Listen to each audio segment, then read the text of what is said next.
there's a wealth of stories to choose from. And we always take them really seriously in terms of both doing justice to them as subjects themselves, but also wanting to make sure it informs our characters' lives.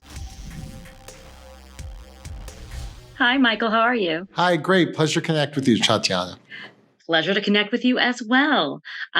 I really enjoyed this season, and it covered such a wide range of, news topics from January 6th to Roe v. Wade. What decides what gets in? Like, which headlines are going to be part of the story? And is there ever, division in the ranks when it comes to which story to include? There's a lot of debate behind the scenes on this show. We tackle big subjects, and so, people are working these issues out in real time. Charlotte, I think, did a pretty remarkable job of framing one large story for the season, which is really Paul Mark's entry onto the scene. UBA is in trouble, and this kind of tech industrial titan is the white knight that may save it or destroy it. And then inside of that, we try to find questions of the day that both are the anchors in the real world we've been facing, and ones we think resonate with the challenges our characters are facing in real time. And so it's a loud, noisy time we live in, and so there's a wealth of stories to choose from. And we always take them really seriously in terms of both doing justice to them as subjects themselves, but also wanting to make sure it informs our characters' lives. And Jon Hamm is, of course, stellar as Paul Marks. But what I really love is how his introduction allows us to see different sides of characters like Stella, like Alex, and even Corey and Bradley. Since he was so vital to the season, how did you get Jon Hamm to come on? This is a good question, Tatiana. We were very fortunate.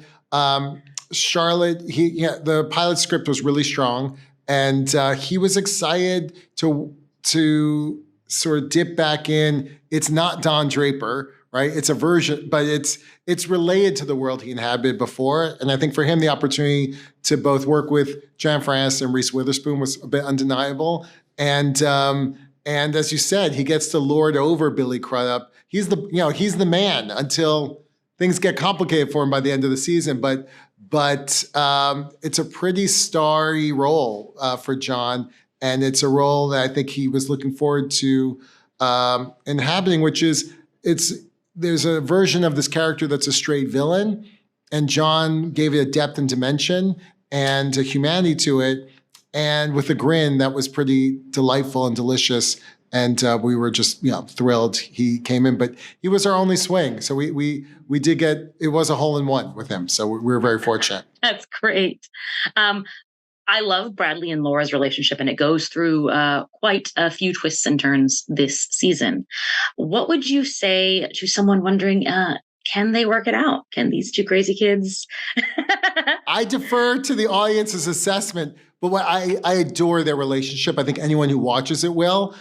They are so fiery. There is a brilliant scene late in the season between Juliana and Reese, Laura and Bradley, that is electric and explosive. Even when they are the most mad at each other, you can feel the connection between the two characters. So I think it will be an ongoing, whenever, even if they're fully apart, I think the spark between them is kind of impossible to extinguish. Wonderful. I also really love the dynamic with Bradley and Alex, of course, but working with Reese and Jennifer as producers as well. How has that relationship evolved over these 3 seasons? Oh, it's amazing. What's been, I think for all of us, this is a big, expansive show, as you've seen, Tatiana. So, and the nature of making these kinds of shows is while we're all experienced, on some level, you have no idea what you're doing each time out, right? So the first 2 seasons we're very proud of, but you're learning how to write it, how to shoot it, how to make it. Now I think for all of us, we're more in our groove. We know what the show is. We know how it wants to, both creatively what it wants to be and how to make it. And so I think there's a greater ease behind the scenes. And in a way, maybe a greater recklessness too, because the amount of stuff we tackle this year, I think we're aware of also how ambitious the show can be. And I think that's inspiring everyone to be even more ambitious, right? Not to let our guard down, raise this, raise our game, go get Jon Hamm, tackle the range of subjects we tackle this year, and risk, we risk blowing up the entire network this season, and I think it's exciting. So I think for audiences, you get to experience that tightrope where the whole thing, like, are they going to stick the landing or not? And I feel pretty good about where we ended up. But audiences will decide. Yeah, I was on the edge of my seat the whole time. I was like, why am I so stressed? So I think you did it well. Thank you so much. Thank you, Tatiana. Have a great I appreciate day. it.